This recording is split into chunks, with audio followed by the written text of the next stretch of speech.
Hi, Stanley Keith Murray with Integrity Senior Solutions at integritysenior.com. So there's two big reasons why a lot of agents will not recommend the Plan G and the Plan N, and I will get into those in just a moment. But first of all, I want to tell you why I recommend the Plan N over any other Medicare supplement plan on the market right now. There are a couple of differences between the Plan N and, say, a more expensive plan like the Plan G.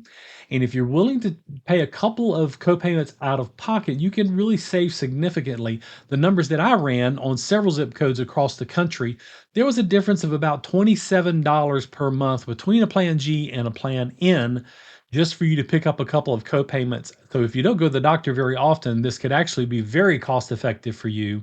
And I'll explain that. So, when you go to a doctor's office for a visit, whether that's your regular physician or a specialist, you will have a $20 maximum copay that you pay out of pocket.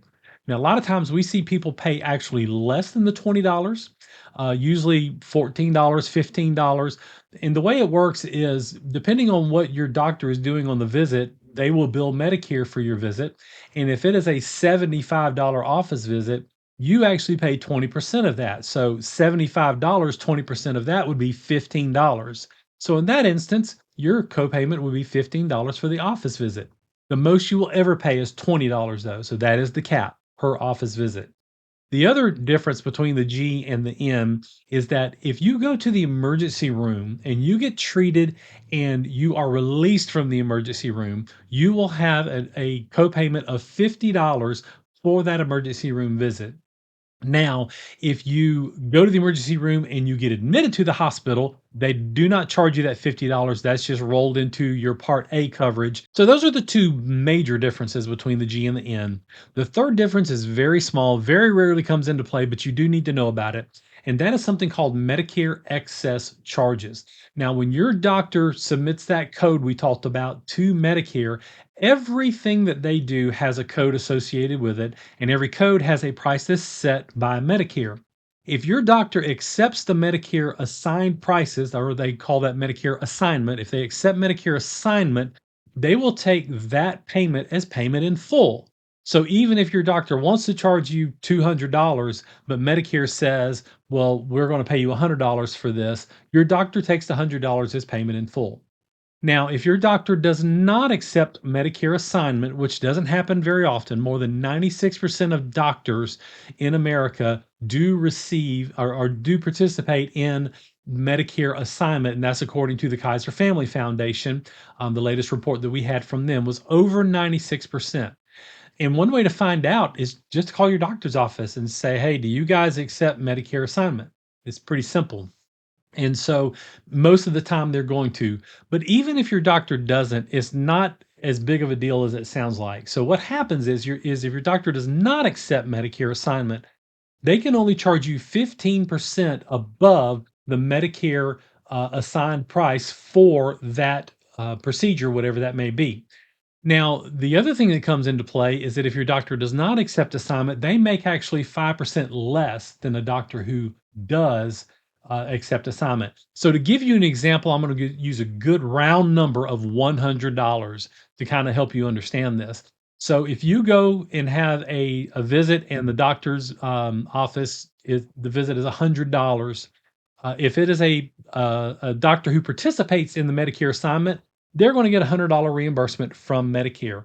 If your doctor does not accept assignment, they're going to get a $95 reimbursement from Medicare because, as we mentioned, 5% less for doctors who do not accept assignment. So if you take that $95 payment and then you add 15% to that based on $100, if we do $95 plus 15%, that is actually 109.25. So technically, the most your doctor is going to charge you above the Medicare assigned price is 9.25%. That's how that works out.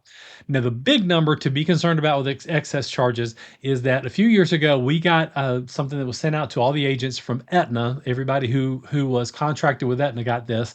And it said that of all of the claims that were paid that year by Aetna, that 99.34% of them had no excess charge associated with them. And of the 0.66% claims that did have an excess charge, the excess charge was less than $20. So, or the average was less than $20. I shouldn't say that they all were because there were some that may have been more than that, but the average was less than $20. So, first of all, if your doctor accepts assignment, that'll never come into play. Second of all, even if they do, you're looking at very small overages that you would have to pay out of pocket. But I did want you to be aware of the excess charges. So now let's get to the reason why a lot of agents will not recommend the Plan N, and it comes down to money. That's what it is. Because as an agent, we make a percentage of the premium as our commission. And so if you are paying $120 for a plan G versus say 93 or $95 for a plan N, which plan are we going to make more money on as an agent? Obviously the plan G. So a lot of agents won't even recommend the plan N because they're making less money. The second reason is that it is a little bit harder to explain because you have to get into the excess charges, you have to get into the co-payments and these type of things. So a lot of agents don't even want to get into that. The Plan G is very simple to sell. It pays every deductible and every co-payment except for that Part B annual deductible. So if you are willing, like I said earlier, to pay a couple of those out of pocket, you will save significantly. Now, here's the big thing about the Plan N that I really like, and the reason I recommend it the most. And I wanted to save this to the end because I didn't want to keep you hanging about the thing with the agents too long. But this is very important to understand. For long term rate stability, the Plan N is a much better deal than the Plan G. So I've got to give a little bit of Medicare history as to why that is, if you want to understand why there's such a huge difference in the premiums and why that gap between the Plan N and Plan G is getting bigger every year. So back in around 2010, it was in 2010, Medicare restructured some of the Medicare plans, and the Plan G became the most popular plan that me and several other agents were selling. The reason for that is because the only difference between back then, the Plan F and the Plan G, the only difference was the Plan F covered the Part B deductible each year, the Plan G did not. Now, back in the 20 teens, we had Part B deductibles that were anywhere from $135 up to $185. And yet the difference in premium between an F and a G back then was about anywhere between $250 and $350 per year. So my logic was, why pay the insurance company an extra $250 to $350 for them to cover a $147 deductible for you? Didn't make any sense. You're just giving the insurance company money at that point. So I was recommending the Plan G, as were a lot of agents, because it was a better value. So why was there such a big gap between them when there was such little difference in the coverage? Well, people who lose group coverage, certain people that lose group coverage, people whose Medicare Advantage plans leave their area or go out of business, and it does happen. We have seen them leave right in the middle of the year. But those people can move over to original Medicare and get a Medicare supplement with no underwriting. And so they call that guaranteed issue. Well, what I would do, and what a lot of agents would do, is because of the Plan G being a better value, those people that were coming into Medicare under guaranteed issue reasoning, we would try to get them on the Plan G just because it was a better value for them. It would save them money out of pocket each year. And so if people couldn't get approved for the Plan G, we just turn around and put them on the Plan F because we knew they would get accepted to the Plan F. So it was a no lose situation to try to get on Plan G. If you got on it, great. If you didn't, well, we know we can fall back on Plan F. Well, when that was happening, that meant that more people with pre-existing health problems, health conditions were going on to Plan F than were going on to other plans like the Plan G and even the Plan N back then.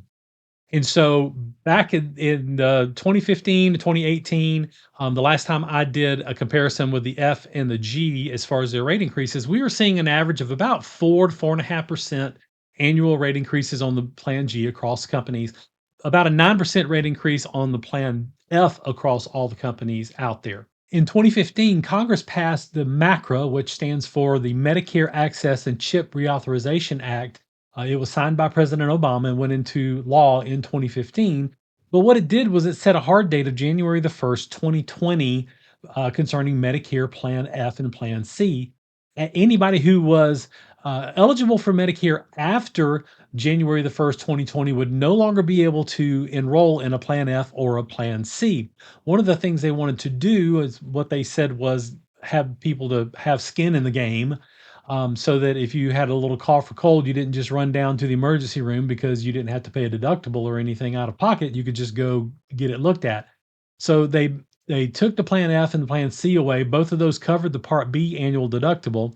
And so now every plan that's available under Medigap has that Part B deductible that you have to pay out of pocket. So that also affected the guaranteed issue plans because Plan F had always been the guaranteed issue plan of choice by most people. Well, since it was going away, now the Plan G is the preferred Medigap plan for people who are coming into Medicare under guaranteed issue. You can also get the Plan D and the Plan High Deductible G, which that's another good plan that a lot of agents won't recommend because the premiums are so low. But if you only go to the doctor once or twice a year, you can actually save a lot of money with the High Deductible Plan G. But anyway, so that affected all of that, so that it restructured the way that the guaranteed issue things were handled. And so now we're seeing the same thing again that we saw Plan F versus Plan G pre 2020. We're now seeing Plan G versus Plan N. Now, as of right now, the numbers that I just ran, I went back and looked at all the rate increases that I have received from companies since 2020, and the average rate increase that we have seen, and this is across, this is not one single company, this is across all of the companies, that we have seen on the Plan G is 10.48% per year. Contrast that to the Plan N, which is having an average of 3.11%. Big difference there. 7% difference per year. So even if the Plan N is a good bit cheaper than the Plan G now, as time goes by, the Plan G and the Plan N are going to get further and further apart on the premiums, which is why I'm recommending the Plan N for long-term rate stability. Doesn't mean that there can't be a bigger rate increase. I'm just telling you what the average has been since 2020 when the rules changed to get rid of Plan F and changed how Plan G would handle all of the guaranteed issue people. So just understand that we have several companies in several states that have had zero rate increases on the Plan N for 2 or 3 years in a row, and that happens. But then we've had other companies that have had a 10% rate increase on the Plan N and a 15% rate increase on the Plan G. One company in particular did that just a few months ago. And so I'm not saying that it's only going to be 3%. Please understand me. That's the average that we have seen so far. But there's no denying there's a huge difference between the Plan G rate increases and the Plan N rate increases. And as the Plan G folks continue to go into Plan G with guaranteed issue status, then we're going to continue to see that because, as I said earlier, the more these companies pay out in claims, the more the premiums are going to go up each year. So that's what's going on there. Again, my name is Stanley Keith Murray. I am with Integrity Senior Solutions. I've been helping people with Medicare since 1996. Been doing it a little while. So if you have any questions or anything that I can help with, you can go to our website. The link is right there in the description. It's integritysenior.com, or give me a call. The toll-free number is 888-228-6119. That's also on the screen and it's in the description as well. So let me know if you have any questions. We'll be glad to look at the Plan N and the Plan G, let you compare what the prices are in your situation. But please give us a call. Let us know how we can best serve you. God bless. Have a good day.